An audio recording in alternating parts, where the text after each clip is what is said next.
तो मैं रिपीट कर रहा हूँ, एग्जामिनेशन के पॉइंट ऑफ व्यू से हमको सबसे पहले P2 P1 का कैलकुलेशन करना है, C स्टार का कैलकुलेशन करना है और उसके ऊपर से कॉन्वेक्सिटी का कैलकुलेशन करना है। यहाँ पे आंसर खत्म हो जाता है। रिवाइज प्राइस का कैलकुलेशन सिर्फ हमारे समझने के लिए है, एग्जामिनेशन में ये आंसर करने का जरूरत नहीं है।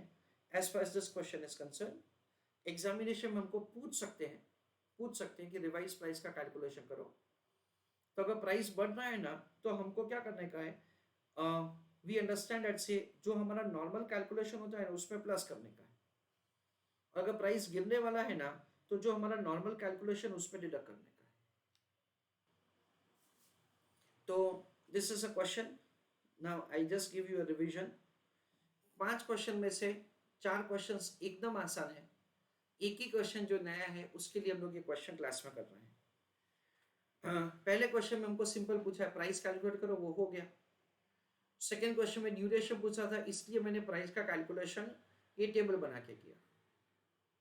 थर्ड क्वेश्चन में मॉडिफाइड ड्यूरेशन या तो वॉलेटिलिटी पूछा है। mercurial duration is only that's the name of the person who invented it, इसलिए mercurial duration। क्वेश्चन नंबर 5 का आंसर मैंने पहले कर दिया, जिसमें हमको रिवाइज प्राइस पूछा है if at all the discounting rate reduces by 2%। 5B में हमको ऐसा पूछा है दैट्स अगेन प्राइस का कैलकुलेशन करो, if the discounting rate reduces to 8%, it reduces by 2% using the intrinsic value in the present value methods। Now the important point of the question starts, जिसमें convexity of the bond का calculation करना है। तो उस पर मैंने सबसे पहले आपको करवाया, मीन्स हम लोगों ने लिखा आंसर और समझाया भी मैंने आपको कि 12% पे प्राइस क्या होगा।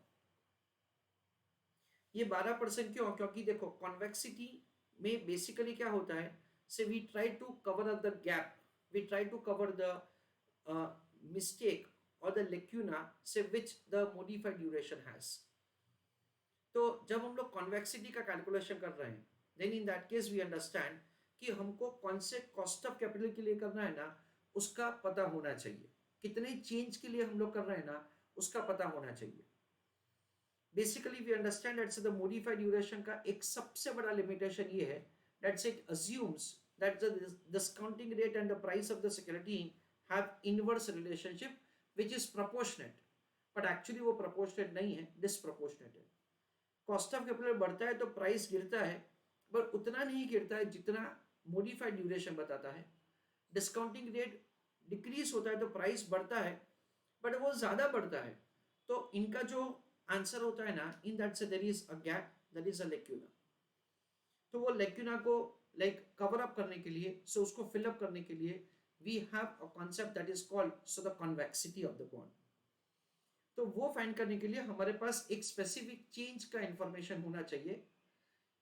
Fifth part of the question से हम लोग लेके आए 2%। क्वेश्चन में देना चाहिए था, but over here so looking to the surrounding information so we have taken 2%। उसके लिए क्या करना पड़ेगा, हमको सी स्टार का कैलकुलेशन करना पड़ेगा। सी स्टार का कैलकुलेशन कैसे होता है, P2 plus P1 minus 2P0 divided by 2P0 into change in the cost of capital square. P2 का मतलब क्या है, computation of the price when the decrease in the cost of capital by 2%।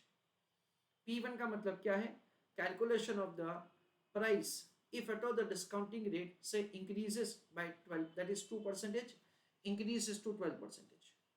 तो ये P0 का calculation किया मैंने। फिर आपको समझाने के लिए मैंने 9 और 11 का ओरल कैलकुलेशन कर दिया। फिर मैंने आपको ये समझाया कि देखो एक्चुअली क्या हो रहा है, एक्चुअली ये हो रहा है that's the percentage change in the price क्या हो रहा है, ऐसा हो रहा है।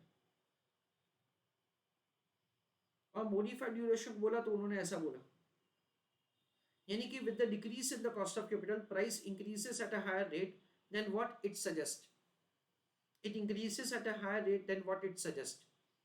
With the increase in the cost of capital, price reduces at a lower rate, price reduces at a lower rate।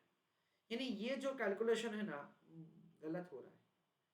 So that I try to explain you why this diagram also. Importantly मैंने आपको ये समझाया that से ऐसा convex relationship होता है। There is a term called convex and this is concave, तो ये कॉन्वेक्स रिलेशनशिप है। ओके, तो अभी हमको बेसिकली क्या करना है, अभी हमको ये गैप फिलअप करना है, अभी हमको ये गैप फिलअप करना है। इसके लिए से हम लोग क्या करने वाले हैं फ्रेंड्स, उसके लिए हम लोग कुछ ऐसा करने वाले हैं, when so we make the calculation of the C star, तो सी स्टार का कैलकुलेशन किया हमने, दैट इज 9.9799, और उसके ऊपर से हमने कॉन्वेक्सिटी का कैलकुलेशन किया। पहले P2 और P1, P2 का मतलब होता है कि जब प्राइस डिक्रीज होता है तो प्राइस क्या, P1 का मतलब होता है कि जब प्राइस इंक्रीज होता है, डिस्काउंटिंग रेट इंक्रीज होता है तो प्राइस क्या। उसके बाद कॉन्वेक्सिटी कैलकुलेट किया हमने, और यहाँ पे एग्जामिनेशन के पॉइंट ऑफ व्यू से आंसर खत्म हो गया।